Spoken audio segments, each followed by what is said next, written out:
Before we get started, I do want to apologize. I'm a little congested this week because my allergies decided to be like, yo, I'm back. I need a place to stay for the week, so I'm just going to crash here, you know what I'm saying? Anyway, so forgive me if my sound of my voice has become less sexy. I can't be seducing y'all every week.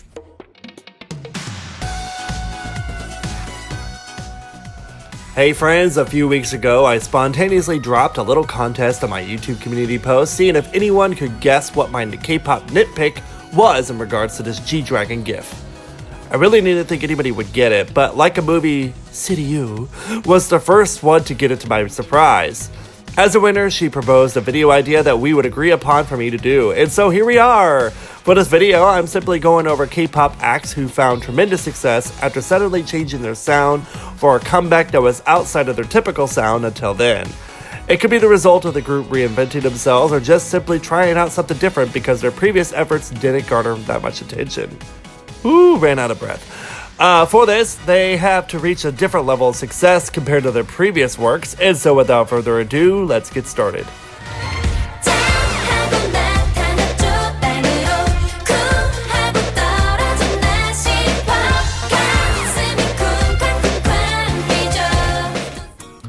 Momoland from the very beginning has definitely had a cute yet goofy charm in their image and their first few songs. They more teetered in the cute concept territory with simple sounds and vocals that were typically found among most cute concept by girl groups. However, they switched things up with Boom Boom and implemented a heavy brass instrumental with a hodgepodge of beats and rap beat drop breakdown.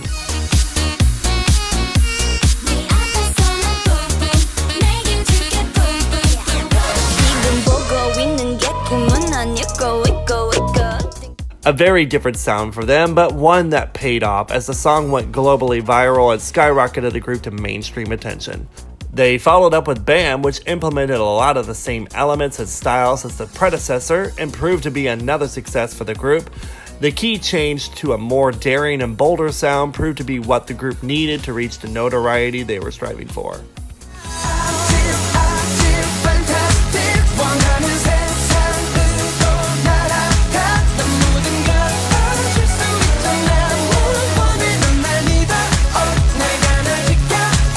Debuting in the midst of the heavy boy group 2012 debuts, VIXX came out with a more electronic pop sound that sampled video game sounds with their debut Superhero and follow-up Rock Your Body.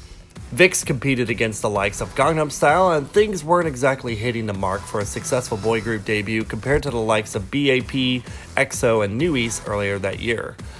Therefore, in 2013, VIXX brought some of the electronic aspects again, but paired with a dark concept with On and On.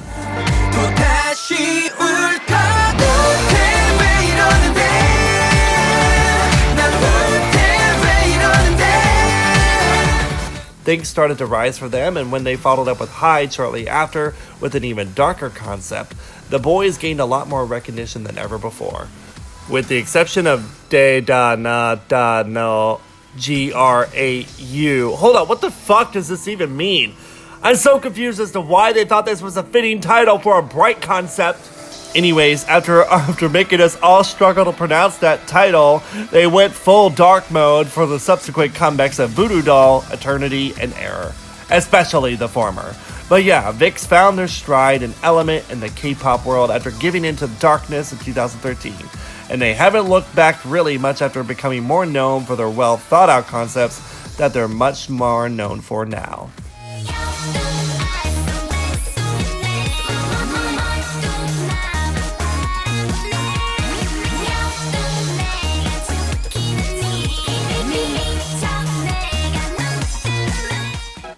When it comes to K-pop and fandoms, generally when there's a popular song by a group, they tend to take off and sustain popularity in fans for the subsequent comebacks.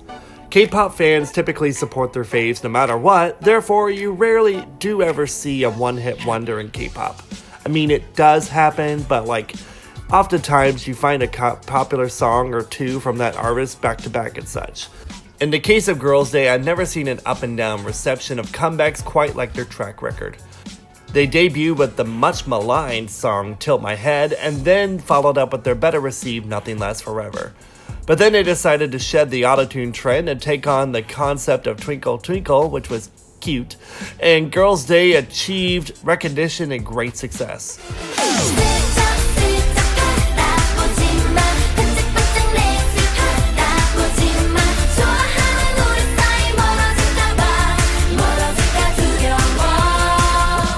Hug Me Once was a decent follow-up and did pretty well for them, but the following singles never reached the same level as Twinkle Twinkle. 2 years passed and the girls were running into one-hit wonder territory until the next sound change of the sexy concept of expectation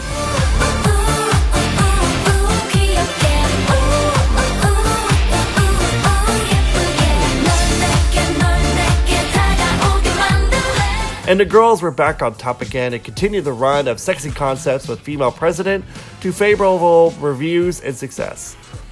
This congestion is really fucking me up. I'm having a hard time speaking.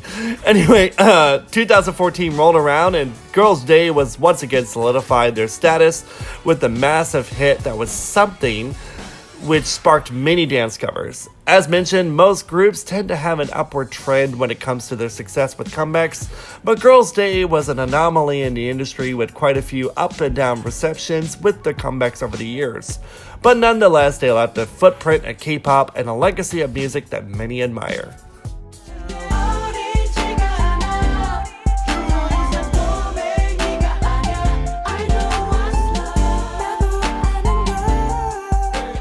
UKiss, a group always often regarded as one of the most underrated K-pop groups for many years, started their run in 2008. They debuted from an unknown label called NH Media and went up against other fellow boy group debuts of SHINee and 2PM that same year. They had several songs that were more cute concept-esque, including Not Young and I Like You, but sadly didn't really take off like their peers. In 2009, they switched things up and worked with Brave Brothers for their comeback Man Man Honey, and finally saw a surge in popularity and recognition.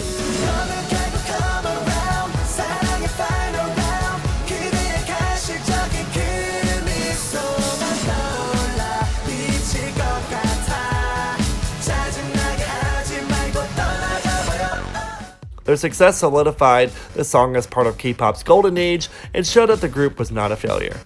Their follow-up Bingo Bingo was also another Brave Brothers track and peaked higher for the group. While UKiss never achieved the amazing success like some of their industry competitors, they did manage to still gain a following worldwide and capture fans in many countries, thanks to their change in sound and image to go a more edgy route. For the next two groups, I'm actually going to discuss two that have actually changed their sound or reinvented themselves, so to speak, but still had success prior to the change.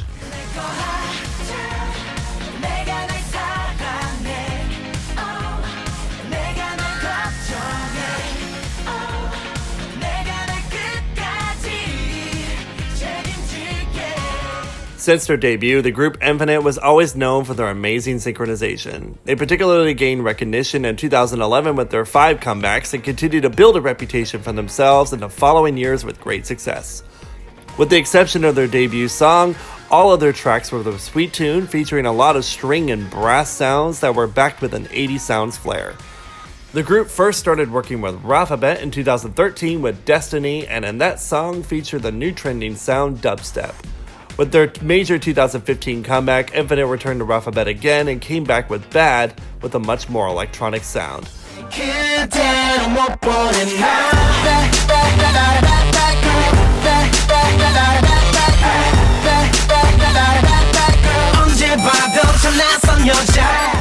In an effort to reinvent themselves and to show a much more mature side of themselves, their signature 80s sounds became a thing of the past in their title track since then.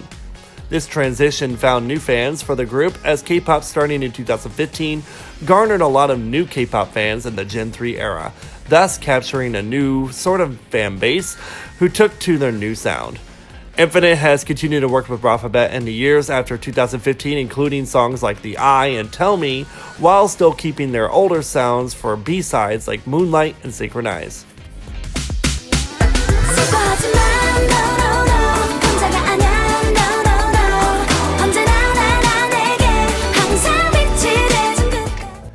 Apink is another perfect example of a group reinventing themselves as their original image ran its course. Typically hailed as the girl group with the signature cute concept bops, Apink moved past the 7-year curse and came back with a new sound and image in 2018 summer comeback with I'm So Sick to great success.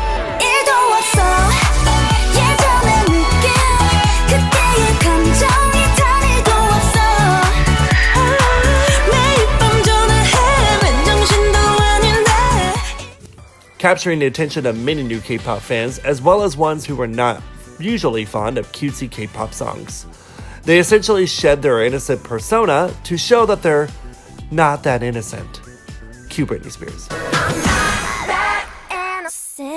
Okay, just had to do that. Anyways, Apink. Oh, whatever. Apink proved it wasn't a fluke, as their 2019 %, that's what I'm still going to call it, I don't care what you all say, was just as well received. Apink is back in this new era of K-pop music with a more mature sound and image to show that the veteran K-pop groups can still hold their own in this exploding era of K-pop.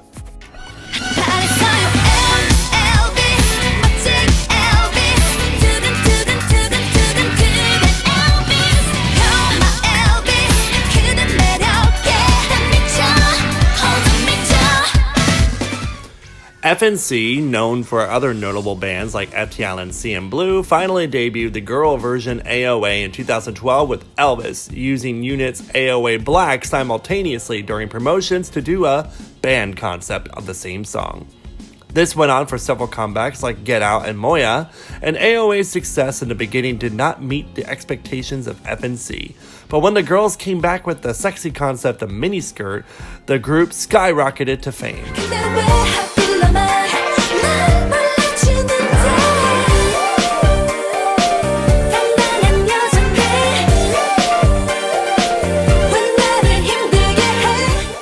The band concepts were put on hold as the drummer Yukyung, who only promoted in the AOA Black unit, was busy focusing on school. Each subsequent comeback after Miniskirt was a sexy concept such as short hair and like a cat, thus labeling AOA the queens of sexy concept and K-pop. Their change in style to go the sexy concept route proved to be very lucrative, but many of us, including myself, would still like to see AOA return to the band's concept one day down the road.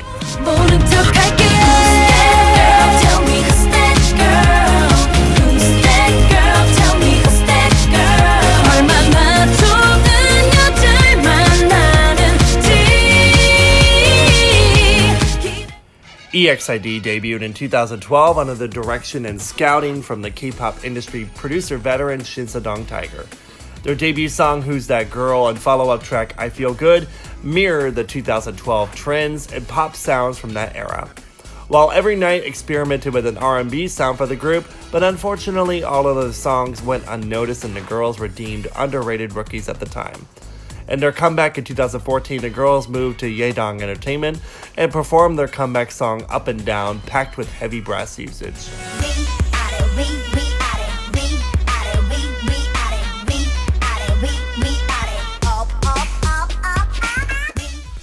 The song barely charted and pretty much went under the radar. However, during that special showcase, a little fan cam from the event was posted of Hani showing her dancing to the song, and over time the song found new life months later by going viral and has now amassed over 30 million views. While not exactly a drastic sound change for the group, it did finally give the girls attention they deserved. Popularity and recognition for EXID finally came, further strengthened after Solji's win from Masked Singer shortly after. The girls followed up the success with Ah Yeah with a very similar sound that packed heavy brass usage again, hoping to capture the same success. The song was a hit, and from then on, other heavy brass songs from EXID continued to follow, such as Lady and Night Rather Than Day. Multiple factors contributed to their newfound success after 2014, but their change in sound was also something worth noting. Well, that's it for today, folks. Share your thoughts on these sound changes for the K-pop groups presented here and for the other ones I might have missed. And once again, I do apologize for the sound of my voice in this video. Thank you all so much for watching. Don't forget to hit those like and subscribe and bell buttons for me. Follow me on my social media. The links are in the description. I appreciate you for stopping by. While you're here, be sure to check out many more of my works and see you next time.